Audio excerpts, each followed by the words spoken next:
It's more than just a show. It's community. It's the Stillwater Morning Scramble with Steve Daniels on the Triple Play Sports Radio Network. Stillwater's Morning Scramble. Glad to have you here. Show brought to you by Simmons Bank. And the mayor is in. Good movie talk. Yeah, we should just sit in here and talk about movies every day. Well, we could. Could turn this into a film radio show. Siskel and Ebert? Yeah, that's a great idea. There you go. We should totally do We it. can do that Probably once a more week. like Statler and Waldorf with.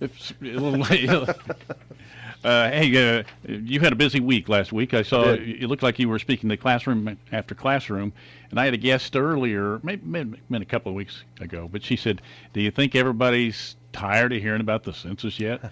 and my answer was, "I think you'd be surprised how many aren't hearing the message yet." And that is true. That's unfortunately very true. And I'm sure there are people who are tired of hearing about it. I mean, there are days when I'm tired of talking about it. But we've got a couple more months here to go before this thing is finalized, and it is such an important count for our community. And you're right, there are a number of people who either don't really know it's happening or have some misconceptions about it. My focus last week has really been on university classes and talking to students about it, because there still seems to be quite a bit of misperception among students that they don't count in the census for Stillwater, or that they don't have to respond, or that sort of thing. And so I've been trying to chat with a lot of them. In fact, last week, Gina Noble, former mayor Gina Noble, who's a professor in strategic communications at OSU, she helped set up most of those classes I saw, and talked to a lot of journalism students and communication students about it, sort of in the first wave, to help get some of those folks to help spread the word. You printed some, or retweeted, I think is what I saw, some stats which are a little scary on how many young people do not do that. Yeah. And I think it may in a weird way mirror what we've seen with voting. Sure. Because politicians always say, if I can get the young vote out, that changes the dynamic, and it's true. Yeah, absolutely. So I saw those statistics on Saturday from the Pew Research Center, where they have done some polling on people who are going to respond, and they did actually the polling I tweeted out was really interesting. But the scary part of it for us is that it showed 36% of adults between the ages of 18 and 29 responded that they might not or probably wouldn't respond to the census, which for Stillwater is a tremendous problem, because Stillwater's population is somewhere in the low 40% of people who live in Stillwater are between the ages of 18 and 29. And so if you do the math, and I did this on Twitter a little bit, but that's about 8,000 people. If 36% of those people don't respond to the census, that's about 8,000 people that we're not going to get counted, which is a tremendous difference for Stillwater. I mean, that's approaching 15% of our population that potentially won't respond to the census, which is a really big problem. Which it hits us in our pocketbook. Absolutely it does. I mean, it's from a federal funding standpoint, there is money that will go somewhere else if those people are counted somewhere else, right? So those 8,000, let's say those are students. If instead of being counted in Stillwater, where they live and sleep on a day-to-day basis for most of the year, if they're instead counted in their home communities, if their parents count them in Yukon or Dallas or Denver or wherever they're from, then that tax money is going to go to Yukon or Dallas or Denver. And while that tax money goes somewhere else, those students are here 9 or 10 months a year using streets, using police and fire, using parks, using all of the different facilities and services that we provide, partially with some of that federal tax money that comes back to us. Okay, this is 2010. The official census for Stillwater was 45,688. Does that sound right? I thought it was like 47. See, I was thinking it was closer to 49. Yeah, no, the official one in 2010 was in the mid 40s. The estimated in 2018, according to the census site, was 50,391 was the estimated. Does that ring what you're seeing? Yeah, and I don't know the way they do those estimates, if they're based on growth from the previous census. I mean, I think that previous census number is very soft. I think there were a lot of people who didn't respond that could have responded. I think that, if we get a really true complete count in Stillwater, I think that estimate's low. I think that could be 2,000 or 3,000 more that we actually might add to that if we can get a good complete count of everybody in town. You know where we fall in city size in the state of Oklahoma? About number 9, I think, according to the estimates. Right at 9. Yeah, I think we were 10 according to the last census, and we're outgrowing a couple of the other cities. We are almost exactly, and I know we have a lot of listeners in Enid. We're almost exactly where Right Enid about is. yeah, right about the same size. The ones in front of us, obviously Oklahoma City and Tulsa. Oklahoma City, Tulsa, Broken Arrow, Norman, Moore, Lawton. Yeah, you're doing pretty good. Midwest cities in there. Midwest City. There's got to be another Tulsa one up there. Broken Maybe Arrow, not. you mentioned Broken Arrow, Broken right? Arrow is big. The order, Oklahoma City, Tulsa, Norman, Broken Arrow, Edmond, Yeah. Lawton, Moore, Midwest City, then Stillwater, and then Enid. We're about the same. And then there's quite a drop Yeah. when you go down to the next tier, and that would include places like Muskogee and Owasso, Bartlesville, Yukon, Which are in Bixby. the like 30s. Yeah, Yeah. yeah. Yeah, I mean, Oklahoma's cities and towns, are really, really top, bottom heavy, I guess, right? There are, I think, technically there's like 3,000 municipalities within the state, and 90-some% of them are less than 5,000 people. And so, that top 10 is about, 50,000. There's maybe 9 or 10 cities in Oklahoma that are above 50,000, and then tons and tons of smaller cities and towns. Municipalities here in the state that are in the 20 to down to just a few. Yeah. Okay, I'm going to ask you the top employers. Oh goodness. Of the city of Stillwater. Well, now this goes back. I think this may go back to 2010 because I'm just basing on what it calls one of the businesses still, which has changed, and they are the title sponsor for our show. But the number one employer in the city of Stillwater would be Oklahoma State University. Yeah. And then I wouldn't want to be asked this question. it's a group. It's basically that top group is going to be the university, the school district, the city, the hospital. You're doing pretty good. All of those. Oklahoma State University, it says here, holds it's a little over 6,000 employees. Yeah. Then Stillwater Medical Center Yep. at 1,200. Then OnQ Express. Okay. Then the Stillwater Public Schools, 822. City of Stillwater. Then Walmart. Yep. When you add them together, over 400 employees.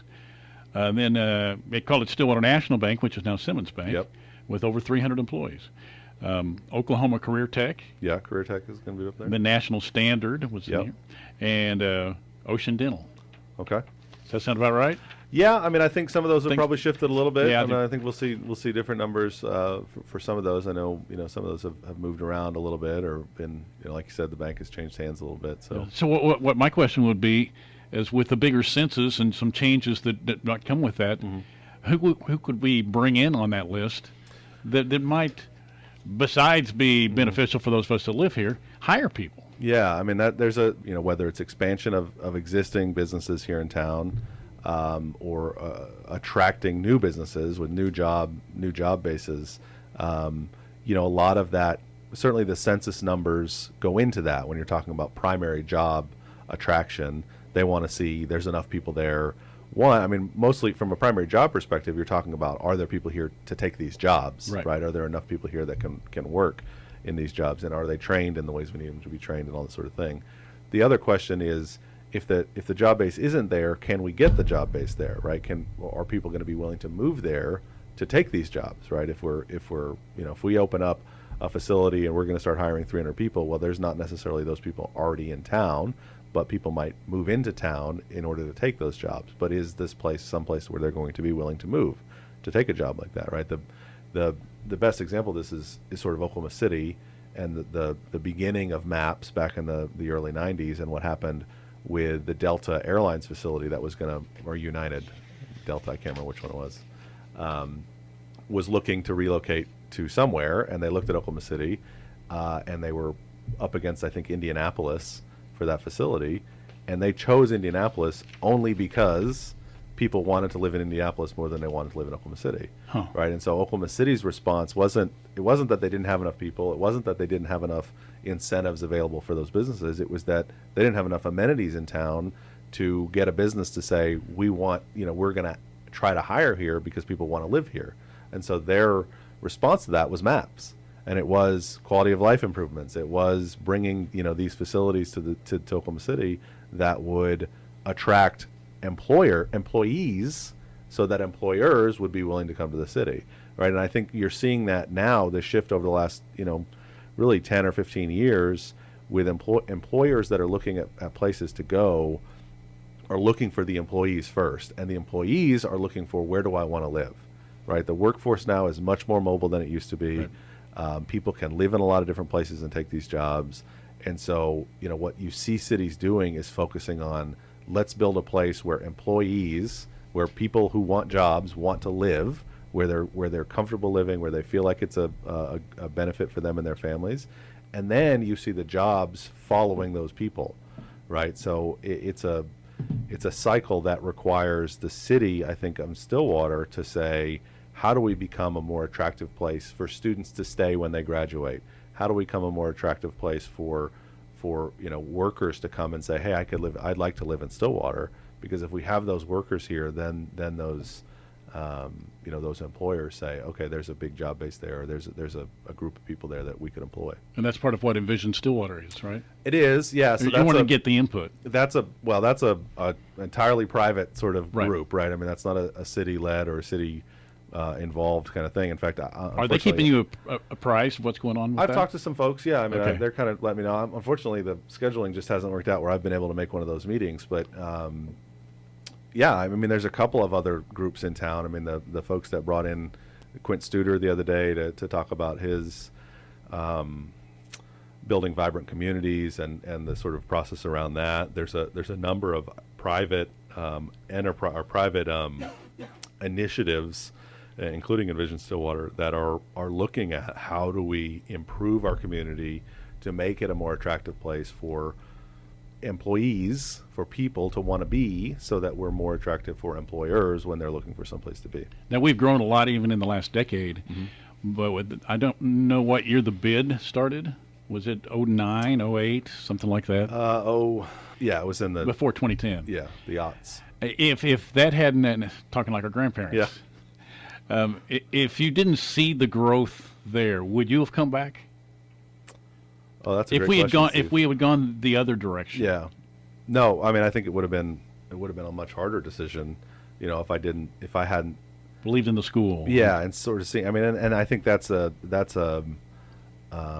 there's a lot of factors that go into that, right? The bid and encouraging more retail and better retail downtown, the improvement in the schools, or the continued support of the schools here in Stillwater. I mean, the Stillwater Public Schools have been well supported by the community for a long time, but seeing people continue to invest in that, the growth of the hospitals, I mean, not just maintaining a good community local hospital, but growing a real regional hospital system, so that you have specialists here. You have, you don't have to go to Oklahoma City or Tulsa to see an oncologist or to see a cardiologist. I mean, that is a huge, huge thing for Stillwater because of the way the healthcare system has changed over the years, that what you see in smaller communities is a lot of those, specialists being drawn off to the big cities. And if you don't have specialists to support your hospital doesn't survive. And we've seen that in Oklahoma all over the place, in cities, not much smaller than us, really. So, that the hospital's improvements in its system have made a big difference. But yeah, absolutely. I mean, as a professional, looking for a job in Stillwater, if we didn't have some of that stuff happening, there wouldn't be the opportunities here for us. And so, it makes a huge difference. If we're not investing in our community, then we're not going to see. I mean, look at, it's just, we're not Oklahoma City and we're not Tulsa. I get that. But if you look at what those communities are doing and how they're choosing to invest in their local communities and what effect you're seeing that have, it's impossible to argue that community investment is not having an effect.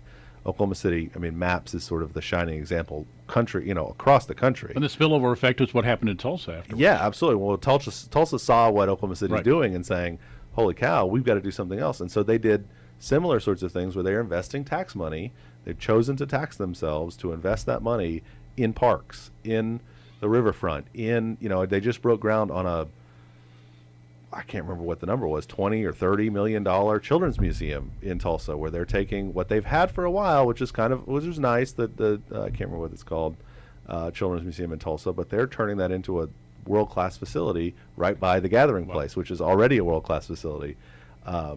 if you don't think that that has an effect on where people decide they want to move, if you don't think that has an effect on students graduating from school or young families looking to decide where do I want to go, and they're looking at Tulsa or Oklahoma City or Stillwater, it's not a contest, right? I mean, we're not anywhere close to it, and we're not ever going to be Oklahoma City or Tulsa. I get that, but we've got to. And that in some ways is our advantage, I think, right? Yeah, absolutely. I mean, there's a lot of people who say I don't want to be in that, in that kind of a community, that kind of a large community, but the amenities available matter, and those communities understand. And it's not just Oklahoma City and Tulsa; it's Enid with its downtown facilities that they've invested in over the years.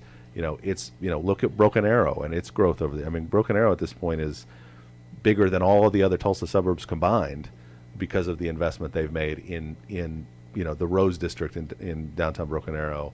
And that's all community investment that Tulsa has, or those communities, Tulsa, Oklahoma City, whoever, have chosen to make, not necessarily in the what you would consider the infrastructure of business, but in quality of life, making your community an attractive place for people to live. And you see the effects of it. One thing Enid has that we do not is they have that bridge that wipes out a truck about once a year. Have you seen that? I haven't seen that. Was it really low? Well, yeah, but it has signs everywhere. But Yeah, it's on camera all the time. This one in Enid? Oh, yeah. Oh, I and then haven't about seen that once a year, it wipes one out. Just takes the top out. Doesn't hurt anybody. That's funny. That probably doesn't help anybody. I'm not sure that's an economic driver. I just wondered if you were thinking about that. Build a low bridge just to create our a little amusement. interest. Yeah. We could think about that. Anyway. But I mean, the census. Going back to the census, it's a huge part of what businesses look at, and it's not just the number. It's not just are we at 50,400 or 52,400. It's the demographics. It's all of the sort of underlying information that the census collects as well, that those companies look at to try to figure out, is this a community that we can be in?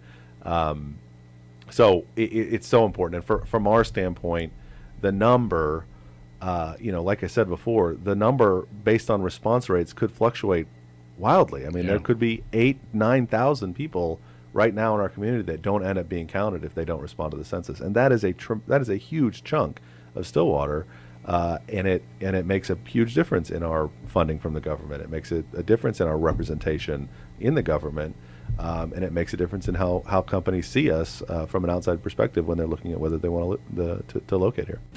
It's more than just a show. It's community. It's the Stillwater Morning Scramble with Steve Daniels on the Triple Play Sports Radio Network.